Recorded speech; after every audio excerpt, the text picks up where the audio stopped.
Hello दोस्तों, चलिए शुरू करते हैं आज नए दिन के साथ नया टॉपिक। भारत की प्रमुख मिट्टियां। ठीक है। भारतीय कृषि अनुसंधान परिषद ने भारत की मिट्टी को 8 वर्गों में विभाजित किया है। ठीक है।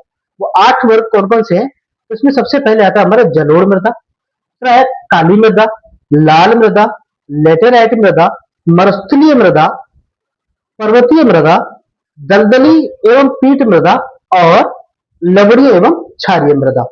ये 8 प्रकार की मिट्टियां भारत में पाई जाती हैं।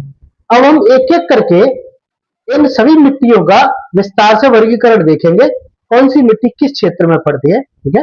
साथ साथ इसके हम मैप पे भी देखते चलेंगे। जो स्लाइड के साइड में मैप दिया गया है, आपको जब मैं बोलूंगा तो आपको उस मैप पे देखते हुए चलना है। ठीक है। जिससे कि चीजें हमारे दिमाग में आसानी से छप जाए कि कौन सी मिट्टी कहां से बिलोंग करती है।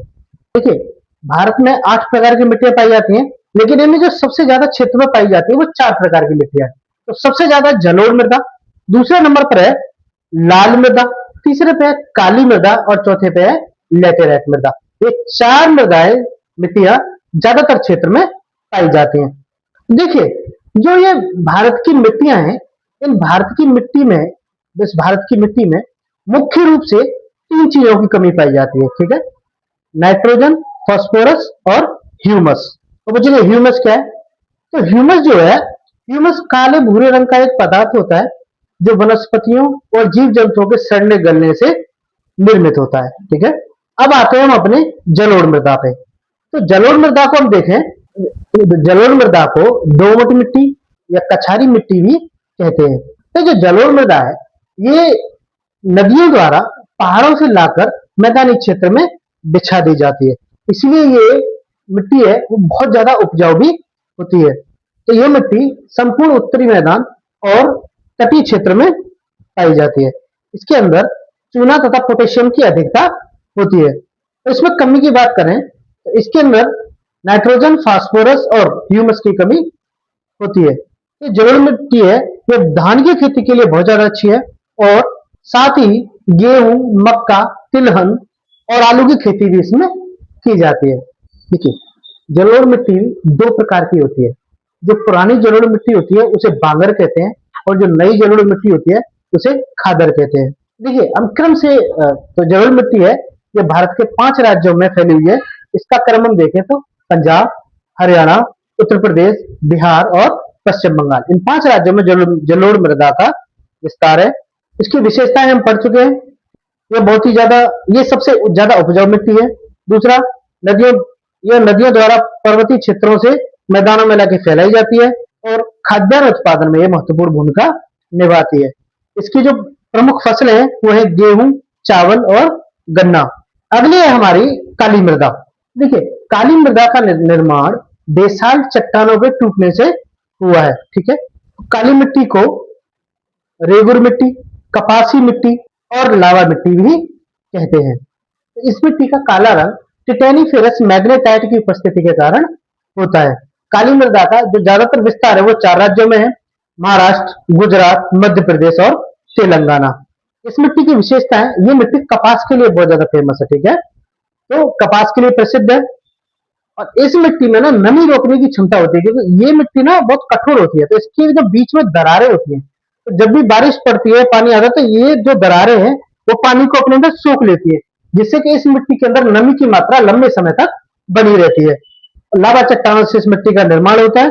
इसके जो प्रमुख फसलें हैं वो है कपास, सोयाबीन और मूंगफली। देखिए, इस मिट्टी का सबसे ज्यादा विस्तार जो है वो महाराष्ट्र में है। ये हो गई हमारी जलोढ़ मृदा और काली मृदा। मैप में आप इनका विस्तार, इनका क्षेत्र देख सकते हैं। ठीक है। अगली मृदा है हमारी लाल मृदा। तो जो लाल मिट्टी है इसका विस्तार प्रायद्वीपीय भारत के कम वर्षा वाले क्षेत्रों में अधिक है और इस मिट्टी का लाल रंग फेरिक ऑक्साइड की उपस्थिति के कारण होता है। इस मिट्टी में लोहा और सिलिका की मात्रा अधिक पाई जाती है। तो यह मिट्टी बाजरे की खेती के लिए बहुत उपयुक्त है। पर देखिए, इसकी खास बात है कि जब ये लाल मिट्टी जल सोख लेती है तो फिर इसका कलर, इसका रंग पीला दिखाई देता है। इसलिए इसको पीली मिट्टी भी कहते हैं, लाल या पीली मिट्टी। इसके क्षेत्र की बात करें तो ये मुख्य रूप से तमिलनाडु, कर्नाटक, आंध्र प्रदेश और उड़ीसा में फैली हुई है। और इसकी प्रमुख फसलों की बात करें तो बाजरा, मूंगफली और आलू बहुत मात्रा में इस मिट्टी में होते हैं। तो अब अगली है हमारी लेटेराइट मिट्टी। लेटेराइट मिट्टी के विशेषताओं के बारे में बात करें तो देखिए, लेटेराइट मिट्टी जो है ये उसी क्षेत्र में पाई जाती है जहां 200 सेंटीमीटर से अधिक वर्षा हो और अत्यधिक गर्मी पड़े। उस क्षेत्र में लेटेराइट मिट्टी पाई जाती है। इस मिट्टी को मखमली मिट्टी भी कहते हैं। और इस मिट्टी में लौह ऑक्साइड और एल्यूमिनियम की भरपूर मात्रा होती है और लौह ऑक्साइड के कारण ही इस मिट्टी का रंग भी लाल होता है। इस मिट्टी में मिच्छालन, लीचिंग की प्रक्रिया भी देखने को मिलती है। अब इसके क्षेत्र की बात करें तो लेटेराइट मिट्टी पश्चिमी घाट, केरल, कर्नाटक और असम में पाई जाती है। इसकी विशेषताएं चाय, कॉफी और रबर इसकी प्रमुख फसलें हैं। यह मिट्टी चाय, कॉफी, इलायची और काजू उगाने के लिए बहुत ही उपयुक्त मिट्टी है। ठीक है। और लेटेराइट मिट्टी का प्रयोग ईंट बनाने के लिए भी किया जाता है। तो अब हम बात करते हैं मरुस्थलीय मिट्टी के बारे में। तो मरुस्थलीय मिट्टी में मृदा की नमी के कारण ही इसका निर्माण होता है। ठीक है। और ये रेतीली मिट्टी होती है, जल की कमी होती है और लवणता अधिक होती है। इसकी जो प्रमुख फसलें हैं वो है ज्वार, बाजरा, सरसों। ठीक है। तो इसके प्रमुख क्षेत्र हैं वो है राजस्थान, गुजरात का शुष्क भाग, दक्षिणी पंजाब और दक्षिणी हरियाणा। चलिए अब हम बात करते हैं हमारी अगली मिट्टी, पर्वतीय मिट्टी के बारे में। देखिए, जैसा इसका नाम है, पर्वतीय क्षेत्रों में यह मिट्टी पाई जाती है। इसके प्रमुख क्षेत्र हैं जम्मू कश्मीर, हिमाचल प्रदेश, लद्दाख, उत्तराखंड और अरुणाचल प्रदेश। इन क्षेत्रों में यह मिट्टी पाई जाती है। इसकी विशेषताएं, यह बहुत ही पतली एवं कम उपजाऊ मिट्टी होती है, लेकिन यहाँ पे वनस्पतियां बहुत ज्यादा मात्रा में होती हैं। इसकी प्रमुख फसलें चाय, सेब और मसाले।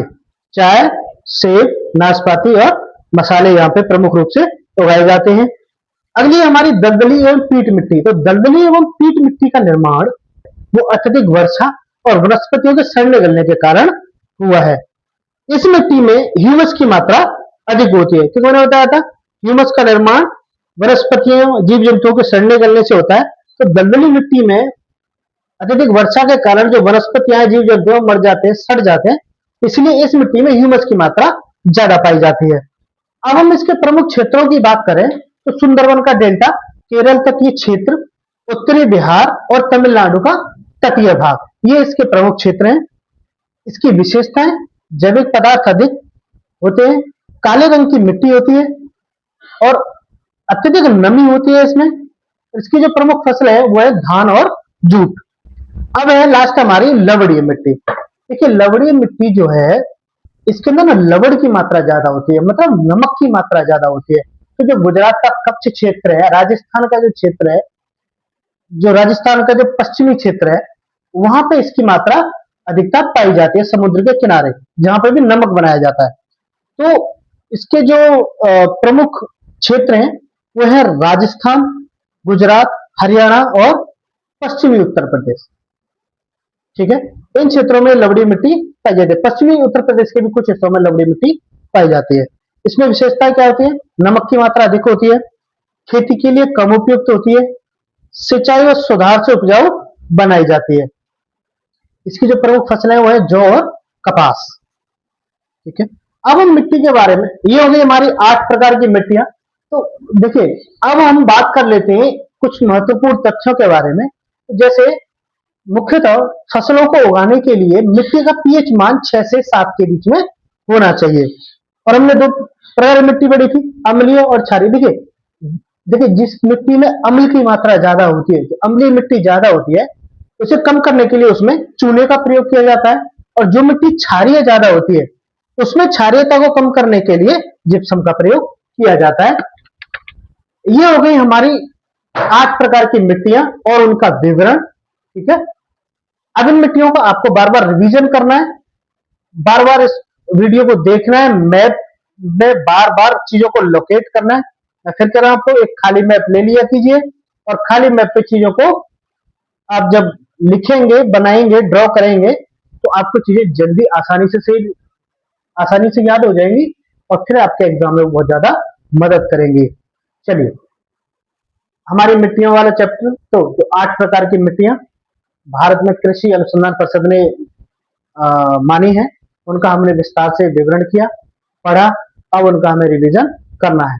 धन्यवाद।